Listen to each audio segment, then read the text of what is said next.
श्रीमाता श्री महाराज्ञी श्रीमत्सिंहासनेश्वरी चिदग्निकुंड शंभु। जय माता दी, जय मां ललितांबिका। कैसे हैं आप सभी? मैं उम्मीद करता हूं आप सभी स्वस्थ होंगे और आनंदित होंगे। भगवती जगदम्बा की कृपा आप और आपके संपूर्ण परिवार पर निरंतर बरस रही होगी।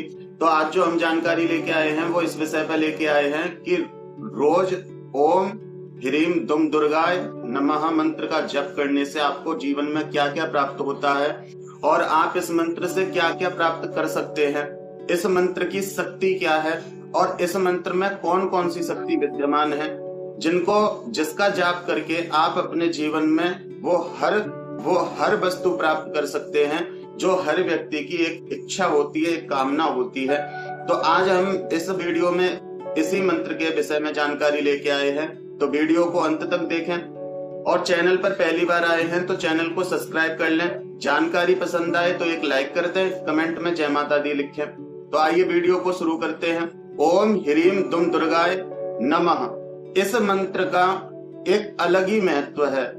देखिए, बहुत से लोग जप करते हैं ओम दुम दुर्गाय नमः, लेकिन जो दुम दुर्गाय नमः का मंत्र जब जप करते हैं तो ये माँ दुर्गा का बीजाक्षर है। दुम माँ दुर्गा का बीज अक्षर है, माँ दुर्गा की कृपा प्राप्त होती है। लेकिन यहाँ हम ओम ह्रीम दुम दुर्गाय नमः मंत्र का जप कर रहे हैं। तो ह्रीम का क्या अर्थ है? देखिए, मैं पूरे मंत्र का आपको अर्थ पहले समझाता हूँ, फिर इसके मैं फायदे बताऊंगा आपको। सबसे पहले ओम है। ओम प्रणव होता है, जैसा कि आप सभी जानते हैं। ओम ब्रह्म स्वरूप होता है और यदि हम ओम का उच्चारण करते हैं मंत्र के साथ तो मंत्र हमें सकारात्मक ही परिणाम देगा, नकारात्मक नहीं देगा। और ओम को हम पीछे भी यदि मंत्र के लगाते हैं, इससे हमारा मंत्र लॉक हो जाता है, जिसके कारण किसी भी प्रकार की कोई भी नकारात्मकता, किसी भी प्रकार की कोई भी मलिन शक्ति हमारे मंत्र को छू नहीं पाती और हम तक नहीं पहुंच पाती है। क्योंकि जैसे कि पहले भी मैं बता चुका हूं कि जब हम मंत्र का उच्चारण करते हैं तो मंत्र संपूर्ण ब्रह्मांड का चक्कर लगा के आता है और जब ब्रह्मांड का चक्कर लगा के आता है तो हमारे स्पाइनल कॉर्ड से होते हुए हमारे शरीर में प्रवेश करता है। और अगर वो ब्रह्मांड का चक्कर लगा के जब आ रहा है, क्योंकि ब्रह्मांड में नकारात्मक और सकारात्मक दोनों ही प्रकार की शक्ति है, जब वो ब्रह्मांड का चक्कर लगा रहा है तो मलिनता उस मंत्र के साथ आ जाती है। क्योंकि वायु तो सभी जगह विद्यमान है और जो भी मलिनता होती है वो भी सूक्ष्म कणों में वायु स्वरूप ही होती है। तो वो हमारे मंत्रों में प्रवेश कर जाती है और जब मंत्रों में प्रवेश करती है तो वो हमारे स्पाइनल कॉर्ड से हमारे शरीर में जब प्रवेश करती है तो वो मंत्र सात्विक की जगह नकारात्मक हो जाता है और वो हमें हमारे जीवन में नकारात्मक परिणाम देने लगता है। और जब नकारात्मक परिणाम देने लगता है तो आपने देखा होगा कि बहुत से लोग कहते हैं कि जब हम मंत्र का जप करते हैं तो हमारे कंधे भारी हो जाते हैं, हमारे स्पाइनल कॉर्ड में दर्द होने लगता है, हमारे पैरों में दर्द होने लगता है, हमें हैवीनेस फील होती है और गुस्सा आती है, घर में लड़ाई झगड़े होने लग जाते हैं। तो ये नकारात्मकता के लक्षण होते हैं यदि हमारे मंत्र के साथ लग के आती है। तो इसलिए आप आगे भी ओम लगाइए, पीछे भी ओम लगाइए, तो वो मंत्र लॉक हो जाता है। अब बात करते हैं इस मंत्र का मतलब क्या है। देखिए, सबसे पहले आया है इसमें ओम ह्रीम। ह्रीम माता लक्ष्मी का बीजाक्षर है, माता त्रिपुर सुंदरी का बीज मंत्र है। और माता त्रिपुर सुंदरी का बीज मंत्र है तो आपको मैं पहले भी बता चुका हूं कि माँ लक्ष्मी जो है वो धन की देवी हैं और माँ त्रिपुर सुंदरी सर्व सुखों की देवी हैं। उसमें केवल आपको धन की प्राप्ति नहीं, आपको धन, अर्थ, काम, मोक्ष चारों पुरुषार्थ प्राप्त होते हैं। ह्रीम बीज मंत्र जो है वो पर ब्रह्म स्वरूपिणी है, वो आदि शक्ति महामाई का बीज मंत्र है, जो मूल शक्ति है उसका बीजाक्षर है। यदि ह्रीम बीज मंत्र इस मंत्र में लगता है तो उससे क्या होता है कि आप माँ के किसी भी स्वरूप को पूज रहे हैं, उनकी कृपा आपको प्राप्त होती है, क्योंकि मूल शक्ति का बीज मंत्र है और मूल में से ही सबका प्रादुर्भाव हुआ है। तो इसलिए ह्रीम बीज मंत्र बहुत आवश्यक होता है। बहुत से लोग केवल ओम दुम दुर्गाय का जाप करते हैं, वो भी अपनी जगह सही है, उससे माँ दुर्गा की कृपा प्राप्त होती है। लेकिन जब ह्रीम बीज मंत्र का जप करते हैं तो उससे हमारे जीवन में बहुत सारे बदलाव होने लगते हैं। हमारे लिए नए नए अवसर आने लगते हैं, हमारे जीवन में धन की समस्या दूर होती है, हमारे जीवन में मान प्रतिष्ठा हमें प्राप्त होता है, हमारे जीवन में हमें संपन्नता प्राप्त होती है, हमारे जीवन में हमें सुख शांति प्राप्त होती है, हमारे जीवन में हमें नई नई ऊंचाइयों तक पहुंचने का सामर्थ्य मिलता है, हम जीवन में तरक्की करते हैं और माता लक्ष्मी, माता त्रिपुर सुंदरी की आपको कृपा प्राप्त होती है। और दूसरा बीजाक्षर है दुम। तो ये दुम जो बीजाक्षर है ये माँ दुर्गा का बीज है और इसका जाप करने से माँ बीजाक्षर का जप करने पर माँ दुर्गा का तत्व घटित होता है। जैसे कि मैंने नकारात्मक और सकारात्मक शक्ति को कैसे पहचाने उस वीडियो में बताया था कि माँ का तत्व घटित होना क्या होता है, वो मैं अपनी अगली वीडियो में बताऊंगा। तो मैं आज आपको बताता हूँ कि माँ दुर्गा का या किसी भी शक्ति का जब तत्व घटित होता है तो हमें कैसे अनुभव और क्या महसूस होता है। देखिए, जब माँ दुर्गा का या अन्य किसी शक्ति का तत्व घटित होता है, देखिए आज की वीडियो माँ दुर्गा के विषय में है, तो हम माँ दुर्गा के तत्व के विषय में बात करेंगे और अन्य तत्वों के विषय में भी यही बात होती है। तो आज हम केवल माँ दुर्गा के विषय में बात कर रहे हैं, तो आप खुद समझ लीजिए कि जो मैं आज बता रहा हूँ हर तत्व के साथ यही होता है।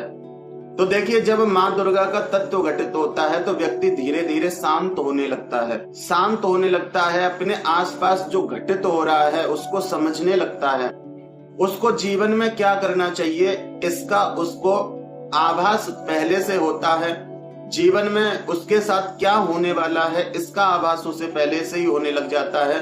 किसी भी प्रकार की कोई नकारात्मकता है वो उसको छू नहीं सकती, क्योंकि माँ दुर्गा का तत्व घटित हो रहा है। और मंत्र जाप इसीलिए किया जाता है क्योंकि जिनका हम मंत्र जाप कर रहे हैं उनका तत्व हमारे अंदर घटित हो, और जब एक बार तत्व घटित हो जाता है तो वो स्वयं भक्त जिस भगवान का उसने मंत्र जाप किया है वो उन्हीं के स्वरूप हो जाता है, और उन भगवान को जैसे नकारात्मकता छू नहीं पाती ऐसे ही उस व्यक्ति को भी नहीं छू पाती है। तो ये होता है तत्व का घटित होना। अब देखिए, मैं आपको एक एग्जाम्पल के लिए बताता हूँ, उदाहरण देता हूँ, अपना ही उदाहरण देता हूँ मैं आपको कि जिन शक्ति की मैं भक्ति करता हूँ, जिन शक्ति की मैं पूजा करता हूँ, अगर उस शक्ति की पूजा और कोई व्यक्ति करता है, उस शक्ति की यदि कोई और व्यक्ति भी पूजा करता है तो आपका उससे कनेक्शन बनने लगता है, क्योंकि शक्ति एक ही है, तत्व वही तत्व आपके अंदर है, वही तत्व उसके अंदर है, आपका उससे तालमेल अच्छा बैठेगा, उसके साथ कुछ भी हो रहा है वो आपको पता चलने लगेगा। और सबसे बड़ी बात, इस मंत्र की शक्ति क्या है, आपको नवदुर्गाओं की कृपा प्राप्त हो जाती है, क्योंकि जब माँ दुर्गा की कृपा प्राप्त होती है तो नवदुर्गाओं की भी कृपा प्राप्त होती है, आपको माँ वैष्णो की कृपा प्राप्त होती है। इस मंत्र से आपको आभास होने लगता है कि कहीं कुछ गलत होने वाला है, तो आपको पहले से आभास होगा। इस मंत्र का रोज आप 1 घंटा जाप करते हैं, आपकी दृष्टि खुलने लगती है, आपकी धीरे धीरे दृष्टि खुलने लगती है, आपके चक्र एक्टिवेट होने लगते हैं। जैसे माँ दुर्गा होती हैं दुर्गम संकटों से पार करने वाली, माँ दुर्गा दुर्गम संकटों से पार करती हैं, वैसे ही आप बड़े से बड़े दुर्गम काज को सफल कर लेते हैं माँ दुर्गा की कृपा से। और जब उनका तत्व आपके अंदर घटित होता है तो आप स्वयं भगवती स्वरूप हो जाते हैं। लेकिन भगवती स्वरूप होने का मतलब ये नहीं जैसे कि आजकल चल रहा है कि व्यक्ति आलता लगा रहे हैं पैरों में, मेहंदी लगा रहे हैं, पायल पहन रहे हैं, सलवार सूट पहन रहे हैं, वो नहीं होता। वो तो एक उनकी इच्छा होती है। यदि व्यक्ति इस प्रकार का है तो उसकी एक इच्छा है जो उसके अंदर दबी हुई है, और वो माँ के नाम पर इस प्रकार का वो अपनी इच्छा की पूर्ति करता है। लेकिन जो वास्तविकता है वो ये है कि वो व्यक्ति सौम्य हो जाता है। वो व्यक्ति ऐसा कोई भी असाध्य कार्य नहीं है जो वो कर ना सके। जीवन में वो अपने जीवन में वो सब कुछ प्राप्त करता है जो एक संपन्न व्यक्ति को चाहिए। ये मंत्र अपने आप में ब्रह्मांड का स्वरूप है, क्योंकि माँ दुर्गा स्वयं आदि शक्ति हैं, पर ब्रह्म स्वरूपिणी हैं, भगवती महामाई महामाया हैं। और जब उनका तत्व हमारे अंदर घटित होता है, जिस व्यक्ति के अंदर तत्व घटित हो गया माँ का, वो जन कल्याण भी करता है। जन कल्याण कैसे करता है कि किसी भी व्यक्ति को वो माँ तक पहुंचा सकता है, वो गुरु बनने के लायक हो जाता है, वो गुरु बनने में सक्षम हो जाता है। क्योंकि जो भगवान शिव की भक्ति करते हैं और जो माँ दुर्गा की भक्ति करते हैं, उनके अंदर मूल शक्ति का तत्व घटित हो जाता है। और जब मूल शक्ति का तत्व घटित होता है तो वही गुरु है, वही परब्रह्म है, वही ब्रह्मांड का पालन करता है और वही ब्रह्मांड का सृजन करता है, वही ब्रह्मांड का संहार करता है। धीरे धीरे व्यक्ति स्वयं भगवती स्वरूप हो जाता है। किसी भी प्रकार की नकारात्मकता उसको छू नहीं सकती। उसके जीवन में इतने बदलाव आते हैं कि आप इस मंत्र का खुद जाप करके देखिए, आपको अपने जीवन में बहुत दिव्य अनुभव होंगे। इस मंत्र का जाप बिना गुरु के भी आप कर सकते हैं। भगवान शिव को गुरु मानकर आप इस मंत्र का जाप कर सकते हैं। नवरात्रों में भी इस मंत्र का 1.25 लाख का आप अनुष्ठान कर सकते हैं 9 दिन में। और प्रत्येक दिवस यदि आप 1 घंटा भी इसका जप करते हैं तो आपको बहुत लाभ होता है। आप खुद नहीं जान सकते कि कुछ समय बाद आप क्या बन जाओगे। आप व्यक्ति के मन में क्या चल रहा है वो आप जान पाएंगे। व्यक्ति की मदद कैसे करनी है आप उसकी मदद कर पाएंगे। और सबसे बड़ी बात, इस मंत्र का जाप करने वाला व्यक्ति कहीं भी बैठ के आपके बारे में सब कुछ बता सकता है। मैं ये तो नहीं कहूंगा कि वो त्रिकालदर्शी बन जाता है, लेकिन आपने क्या किया है वो बता सकता है, आप क्या कर रहे हैं वो बता सकता है। और आज अपने प्रेजेंट को ठीक करके आप अपने फ्यूचर के लिए क्या कर सकते हैं वो भी व्यक्ति बता सकता है। अब इसका मतलब ये नहीं कि वो फ्यूचर देख लेगा, फ्यूचर नहीं देखेगा, फ्यूचर भी देखेगा, लेकिन कब? जब इस मंत्र का जाप निरंतर बढ़ता जाएगा। और जब इस मंत्र का जाप 27 लाख हो जाएगा तो वो स्वयं माँ दुर्गा है। वो व्यक्ति स्वयं माँ दुर्गा बन जाता है, उसको मोक्ष और मुक्ति प्राप्त होती है। और जब तक वो पृथ्वी पर रहता है उसके दर्शन करने मात्र से सामने वाले व्यक्ति का उद्धार हो जाता है, उसके परेशानियां दूर हो जाती हैं। आपने देखा होगा बहुत से संत ऐसे हैं कि जो केवल मंत्र जप करते रहते हैं, केवल उनकी शरण में जाने से हमारे आधे से ज्यादा दुख नष्ट हो जाते हैं। उनके शरीर से जो वाइब्स निकल रही हैं, जो ऊर्जा निकल रही है, वही ऊर्जा हमारे सारे दुखों को दूर कर देती है। हमें किसी भी प्रकार का कोई तंत्र मंत्र नहीं करना पड़ता, हमें किसी भी प्रकार का कोई उपाय नहीं करना पड़ता, हमें किसी भी प्रकार के कोई टोने टोटके नहीं करने पड़ते। केवल उनके दर्शन मात्र से हमारे दुख दूर हो जाते हैं, केवल उनके छू लेने मात्र से हम ठीक हो जाते हैं। तो ये मंत्र का प्रभाव होता है। तो ऐसे ही यदि आप ओम ह्रीम दुम दुर्गाय नमः मंत्र का जप करेंगे तो 27 लाख का जप जब आपका पूर्ण हो जाएगा, आप किसी भी व्यक्ति की मदद कर सकते हैं। आप जब बोलोगे, आपके बोलने मात्र से ऐसा रस प्रकट होता है कि व्यक्ति आपको सुनना पसंद करेंगे, व्यक्ति आपको सुनना पसंद करते हैं। एक आकर्षण शक्ति आपके अंदर ऐसी घटित हो जाती है, आप बहुत प्यारे और बहुत सौम्य हो जाते हैं। शत्रु भी आपसे शत्रुता नहीं रख पाते, वो भी आपके उस ऊर्जा से आपके मित्र बन जाते हैं। आपने दुर्गा सप्तशती का यदि अध्ययन किया है तो आपने देखा होगा कि दुर्गा सप्तशती के प्रथम अध्याय में जो कथा आती है उसमें जो मेधा ऋषि के बारे में बताया गया। तो जब मेधा ऋषि माँ दुर्गा की जब भक्ति करते थे तो वहां के जितने भी हिंसक जीव जंतु थे वो सब एक साथ बैठकर, जब हिंसक जीव अपनी प्रवृत्ति छोड़ सकते हैं उस ऊर्जा के कारण, और सब एक साथ बैठकर माँ की दिव्य लीलाओं का श्रवण करते हैं, तो सोचिए जब आप इस मंत्र का जप करेंगे, आप माँ दुर्गा की शरण लोगे, तो क्या आपके सानिध्य में आने वाला व्यक्ति अपनी प्रवृत्ति नहीं छोड़ेगा? क्या वो ठीक नहीं होगा? तो आप इस मंत्र का जप करके देखिए, ये मंत्र अपने आप में दिव्य है। अब एक बात आप सोचिए कि भगवान शिव का वाहन क्या है? बैल। माँ पार्वती का वाहन क्या है? सिंह।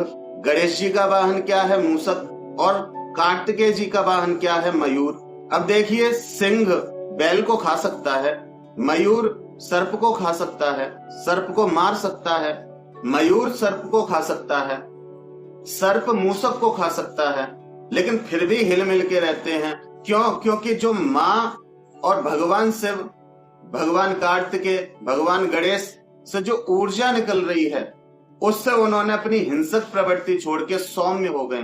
तो उसी प्रकार से जब उनका तत्व हमारे अंदर घटित होता है तो वही प्रवृत्ति हमारी हो जाती है, वही ऊर्जा हमारे अंदर से भी घटित होती है। और जब वो ऊर्जा हमारे अंदर से घटित होती है तो हमारे औरे में आने वाला व्यक्ति अपनी प्रवृत्ति छोड़ देता है और आपके अधीन हो जाता है। तो इस मंत्र का जाप अपने आप में बहुत दिव्य है। आप इसका जाप करें और अपने जीवन में इसका प्रभाव स्वयं देखिए क्या प्रभाव होता है। यदि आप इस मंत्र का अनुष्ठान या साधना करने की इच्छा प्रकट करते हैं तो आप कमेंट बॉक्स में मुझे बताइए, मैं इसकी विस्तार से साधना कैसे करनी है वो मैं आपको साधना बताऊंगा। तो मैं उम्मीद करता हूं कि आपको मेरे द्वारा दी हुई जानकारी पसंद आई होगी। जानकारी आपको पसंद आई है तो एक लाइक अवश्य कर दें, कमेंट में जय माता दी लिखें। चैनल पर पहली बार आए हैं तो चैनल को सब्सक्राइब कर लें। फिर मिलते हैं एक ऐसी ही नई जानकारी के साथ एक अगली वीडियो में। तब तक अपना और अपने परिवार का ध्यान रखें, भगवान की भक्ति करते रहें, निरंतर भक्ति करें और भक्ति पथ पर आगे बढ़ते रहें। जय माता दी, जय मां ललितांबिका।